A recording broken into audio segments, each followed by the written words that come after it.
United States president, and on my father's side, the fraternal side, to William McKinley.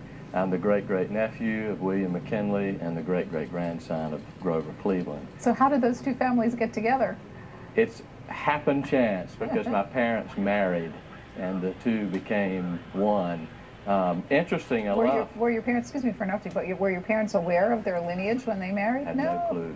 Had no clue. Had no clue. My father was a longtime history professor at UGA, and so during the course of time, he, you know, at the breakfast table, we talked about presidential politics. We talked about presidential descendants, and I learned so many stories about both families from those conversations that I had with him. The two are very different, aren't they? They are. They are, absolutely. So, well, let's start with the one whose family name you bear, McKinley. What do you want people to know about him, since you've studied some of his legacy and his life? What do you think is the most important thing to know about William McKinley? I think everybody remembers that he was assassinated in Buffalo, but the most important thing, I think, Susan, and I think Robert Mary's book has brought that to light, is how powerful of an impact his presidency, gave the country, because we had industrial revolution, we had, expansion around the world, we had just tremendous growth. And I think a lot of times, sadly enough, both Grover Cleveland and William McKinley are often forgotten. But through, books that are written about both, especially about McKinley, and of course you remember Carl Rove's book that he wrote about William McKinley. I think he's always been revered, but I think in times past he's often been forgotten. And my hope is that, through the course of time and through the great efforts of the White House Historical Association that, Jacqueline Kennedy founded in 1961, through those efforts with education, preservation, and legacy, learning about those presidents, that they'll certainly be remembered. And I'm trying very hard to do that. We have visited the McKinley Memorial in Canton, Ohio. Wow, what a structure. Tell our audience the story of how that came to be. So the William McKinley Memorial, way back in the day, people revered him, and of course you know the significance about the roses that they wore back in the day when he was assassinated. But the citizens of Ohio, especially since several were assassinated, thought that it was befitting to actually come together and actually create a memorial to his legacy and to his memory. And of course he's probably, in my opinion, Ohio's most revered United States president, because he was not only a House member, but also, Susan, the last U.S. Civil War president. So I think the legacy that produced, and in addition to the fact that he was assassinated, probably contributed to them having this wonderful memorial. And it really truly is. It's impressive. It's the amount of space that it takes and the size of the memorial itself, which I understood that the First Lady was very much involved in the building. That's correct. That's correct. The First Lady's Memorial Museum is also on the same campus. So would you talk a little bit about Mrs. McKinley and her legacy and her role in the White House? Absolutely. Wonderful mate, wonderful, supportive wife of William. Of course, you know the story about her having epilepsy, and the fact that McKinley was such a wonderful husband that when she had the epileptic seizures at dinner functions, he just graciously would get a napkin and place it over her face, and she would recover, and they would go on with the dinner. But yeah, she definitely, because they lost both children, that's the reason why he has no direct descendants, is because both of the young daughters died in infancy. But I think she, because of the death of both daughters and the death, certainly the assassination of William McKinley caused her to really want to memorialize McKinley, and two, that the White House First Lady's home was actually her home. Did you know that? Oh, I didn't. It absolutely is. The First Lady's Museum is actually Ida Saxton McKinley's home, and it is a beautiful, beautiful structure. I think Hillary Clinton inaugurated that home back in the day. So if one were to look at that period of time, it was a time of great disruption and technological change, industrial change. There are a lot of parallels to today. So, you know, we're going through the digital revolution. There's challenges with immigration, as there were back at that time. So the purpose of studying history is to help us understand our time today. What would you take away from the McKinley era that people can help to understand the time we're going through? I think, like you said, the technological advances and, you know, I mean, we just were expanding at, you know, rapid speeds, and money was being poured into the country for, you know, industrial expansion. I think we can learn from that, and that today we can take the strides and make sure that we have the infrastructure to be able to proceed, and cities can understand how, you know, important that is, you know, because I think they were doing it by happen chance, and they were hoping for the best, and sometimes that did not, you know, work out. But I think we can learn from the past. We can learn from those you know, those mistakes that were made during those times, in McKinley's times, especially, you know, during that particular time, because we radically changed in the early 1900s. Grover Cleveland, you're actually more closely related to That's right. Grover Cleveland. Surprisingly. People will remember that he was America's only non-sequential president. What else should they know? They should know that he had a beautiful wife, and there's a great story that's been passed down from my family for many, many years. Frances and Grover were so saddened that they were defeated after the first election, and so she told the White House staff, who she dearly loved, she said, "Take care of the china, because we'll be back in 4 years," and they were back in 4 years. But I think, you know, the romance that they had, you know, prior to them getting married in the White House was just, you know, a love story that, you know, will endure the test of time. She was married in the White House.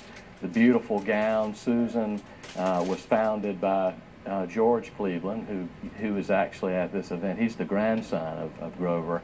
His sister Anne and also Marion Cleveland Cohen, they found that actual dress that actually exists, the wedding dress that actually exists in the White House collection at the White House First Ladies collection at the Smithsonian. So I mean, that's just a powerful display of how wonderful and how elegant she was, and I think people certainly you know, learn from history from that.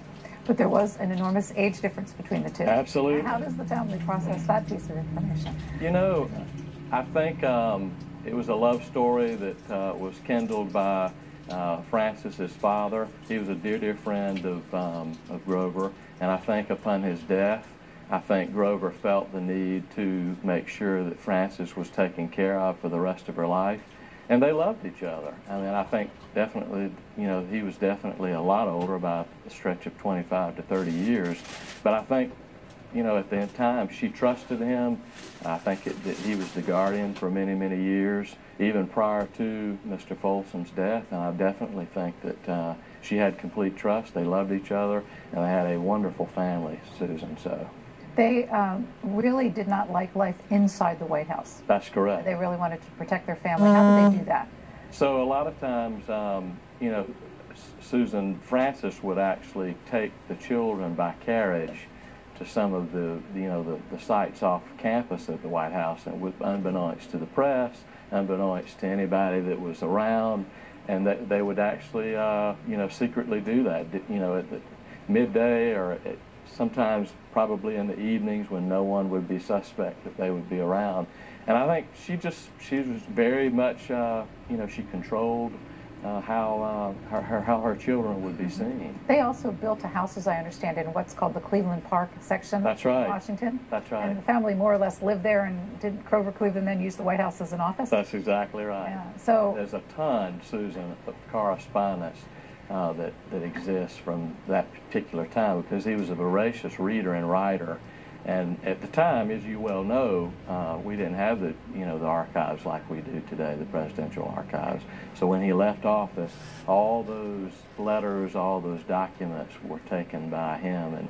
And I was talking to George just yesterday about, you know, how much volume of papers still exist, and they're trying to, you know, give those to the museum and to institutions like Princeton, to preserve and definitely keep those. But it's a lot of information. Where are the bulk of his papers now? They're at Princeton. Princeton University. And what's their Princeton connection? What happened in their lives that brought them to Princeton? So Princeton was the actual the place that Grover and Francis retired to. And I never will forget the story. It's a great story, Susan, but I've been told this many, many times. Grover did not like Woodrow Wilson, and at the time Woodrow Wilson was the president at that time, and he did not allow his children or Woodrow Wilson's children to play together because there was a little bit of a rift. So they did not play together, but that's the connection. He actually retired to Princeton. Well, we're talking about the Cleveland's children. They also had a daughter that became very famous, who unfortunately also passed away in her youth, Baby Ruth. We have a candy bar named after Baby Ruth. That's right. Tell us what you know about the family stories about Baby Ruth. So the actual candy company contacted the Cleveland family to actually put the images of the baby and also Francis on that. And I have tons of political memorabilia, tons of souvenirs that have been given away. And they actually contacted the family to actually allow both images on the candy bar. But sadly, like you said, Ruth passed away, and sadly, Susan, she was pregnant with a child at the time, and both happened almost at the same time, so she did not get a chance to say goodbye to Ruth before she passed away. I think she was in her very early That's correct. childhood. Yeah. And they were afraid that the disease, I think it was diphtheria, the disease would would certainly affect the child. But she lives on through the candy bar that never goes away. That's right. And Susan, everybody thinks that candy bar was named after Babe Ruth, but that was long past that time. And you hear it from the candy company. They will actually say that it's named for Baby Ruth, and you see the likeness on a lot of the candy wrappers. Both were beautiful. She was a beautiful child. Frances was a beautiful woman, so why not put that on the display for sure. So let's talk a little bit about you and your interest in politics. You mentioned that the family used to talk about family history around the kitchen table. When did you take a real serious interest in American political history? I would say, Susan, probably not until like junior high. My dad always talked about it because I have two other brothers. He always talked about politics. He always talked about the presidency and presidential descendants. But I think junior high really piqued my interest and caused me to, kind of take a greater look at it, and the fact that, I had the legacies of both families, and I certainly wanted to research and, read as much as possible. So I think probably my junior high years were probably the time frame that I became really, really interested in it, and Dad showed an even greater interest, and we actually went to a lot of the historical sites, the McKinley Museum and the library, and then of course Grover Cleveland's grave site in New Jersey. But I think, I would say I really was not as familiar with it in early years, but I think junior high, high school, college, and the interest that I had in that probably caused me to become even greater, have a greater interest in that. Is it a coincidence that your profession is political communication? Yeah, right. That's exactly right. No, Susan, I have been privileged to write for some of the greater people, Newt Gingrich, of course, John Boehner, and then and also the current speaker, Paul Ryan. So very specific speeches. I don't do day-to-day stuff, but it's been a thrill to be able to write for them on some policy things, and I thoroughly enjoy it. But most of my work is corporate communications. What is it like being part of the community of presidential descendants? Is there a lot of interaction among you?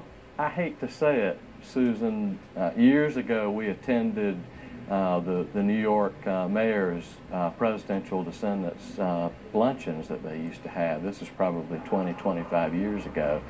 Probably in the last, I would say, probably last 5 years, people have become more interested.